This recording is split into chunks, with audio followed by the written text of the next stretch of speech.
Students, मैं पूनम राय। जैसा कि हम जानते हैं कि वीडियो के आधे भाग में हम लोग पैराग्राफ को पढ़ते हैं, आशय समझते हैं और आधे भाग में उसके प्रमुख बिंदुओं पर चर्चा करते हैं। तो आज के वीडियो को हम शुरू करते हैं। मोहन उच्च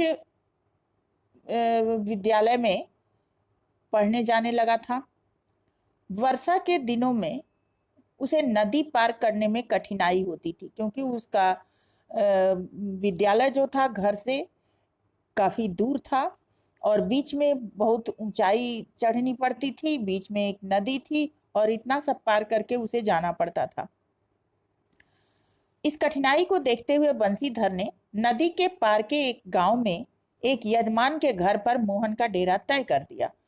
घर के अन्य बच्चों की तरह मोहन खा पीकर स्कूल जाता और छुट्टियों में नदी जब उतार पर होती थी तब वो अपने गांव लौट आता था।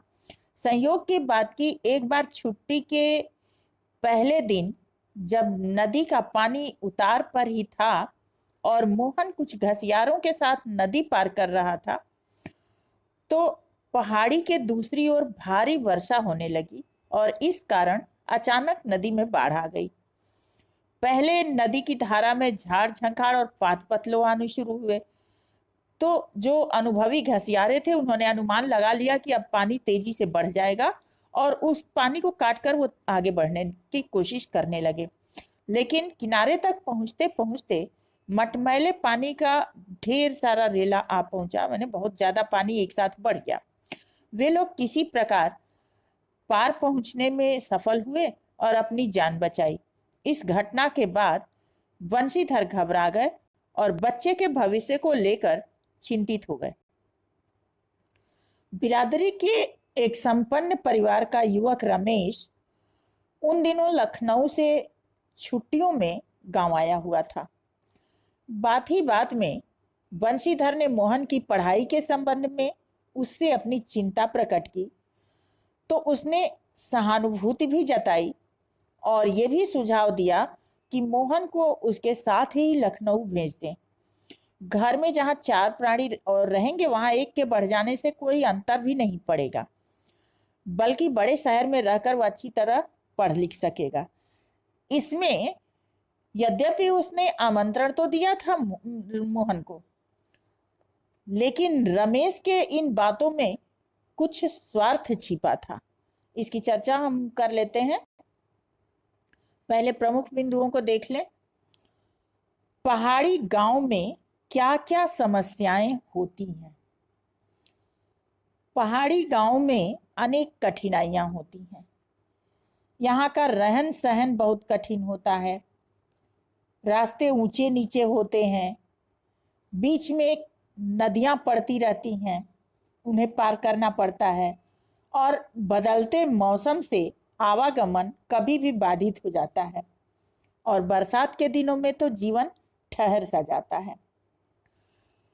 बंशीधर तिवारी ने मोहन को गांव के उच्च विद्यालय से क्यों हटा लिया? क्योंकि एक दिन छुट्टी के समय जब मोहन नदी को पार कर रहा था तो अचानक ही भारी वर्षा के कारण नदी में बाढ़ आ गई। उसे रोज 2 मील दूर ऊंचाई पर चढ़ के और फिर एक नदी पार करके जाना पड़ता था। इन सब चीजों में बहुत खतरा था और जब मोहन एक बार नदी के संकट में भी पड़ गया तब उसके पिता को चिंता हुई और उन्होंने उसे विद्यालय से हटा लिया।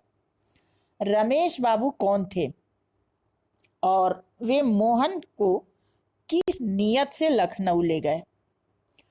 रमेश बाबू बंशीधर तिवारी की बिरादरी के युवक थे। वे स्वार्थी तो थे किंतु व्यवहार कुशल थे।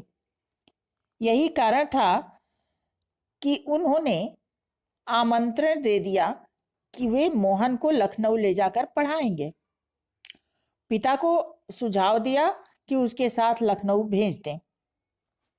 बंशीधर के बेटे की पढ़ाई की समस्या को सुनकर उन्होंने उससे सहानुभूति भी जताई। ये उनकी व्यवहार कुशलता थी। साथ ही मोहन के रूप में उन्हें एक ऐसा नौकर मिल रहा था जो विश्वसनीय रहता तथा तनख्वाह लेकर भागता नहीं, बल्कि उसे तो तनख्वाह के रूप में केवल भोजन और फीस ही मिलती और इसी के बदले वो घर के सारे काम करता रहेगा। यही सोचकर वो मोहन को लखनऊ ले आए। आज ऐसे लोगों की कमी नहीं है, शायद लेखक इसी तरफ इशारा करना चाहता है। तो आज के लिए इतना ही काफी। नेक्स्ट वीडियो में अगले पैराग्राफ के साथ मिलते हैं। तब तक के लिए धन्यवाद।